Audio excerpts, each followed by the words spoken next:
when I found out it was like that wasn't the lyric, I was like, That oh wasn't man, it. No. it's not, but okay.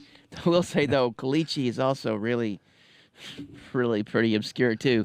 So I'm not, but Yeah, no, I get that, and yeah. So it sounds like that, and it's going to be hard to summarize any of this too much because there's so many different ways to go about this. But the idea that music that has an emotional effect, if we could just kind of break it down a little bit and simplify it in that way, that it does provide the opportunity for the person to learn and grow about themselves in that, and as they examine it, and then it serves as just get us through our day kind of thing with not a lot of complications. So we need some background music, or we need something while we're working, and those kind of things. And maybe this could be sort of a way to sort of summarize and close it too. Is there's this concept by Christopher Bolus, who's an object relations psychoanalyst guy, and he's still alive and kicking, I think, too.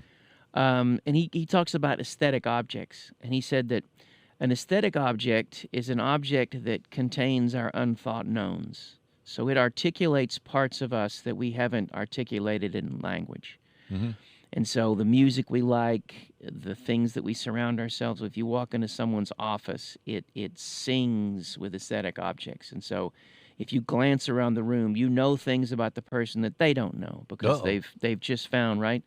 So we probably need to talk to you about all the pictures of naked nuns. I'm trying to make sense. I was thinking you would bring up the studio in your last tour over there through all of those. It's a lot of. All right, well, we'll get back to that. All right.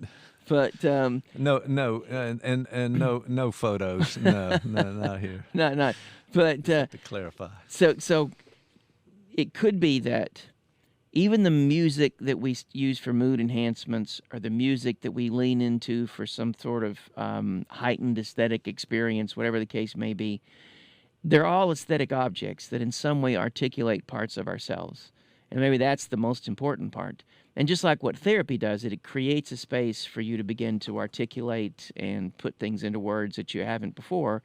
We naturally reach for things that do that in their way and in their stead. For some folks, it might be really helpful or important. Just like there are different schools of theoretical thought. Like, not everybody would benefit from psychoanalytic psychotherapy because by its nature, it sort of focuses on the articulation and the understanding on some level of your inner complexity. And for some folks, that would be just navel-gazing and boring, whatever the case may be. For other folks, it would be something else. But it still remains an aesthetic object, and I'm certainly glad that I have thousands and thousands of them in a room that I can escape to as often as I can. I like it. Well, I'm glad you have that escape. I think you, among some of the other folks I know, need escapes. Now, you're working really hard with this. I mean, you got a day grind. You work at the university. You're taking care of people. You run the counseling center. You do all of those kind of things. I just think you do need a break occasionally. I got to work on Friday at 4:45 in the morning. That's when I walked on campus. Okay, we need to have a talk. I scared a police officer. They were like, "What are you doing?" No one is. Please do not scare the police. I think he thought I was sleepwalking. He was like, "I got to get this guy back to bed." Yeah. He's like, "Come on, man." How many fingers am I holding up? Yeah.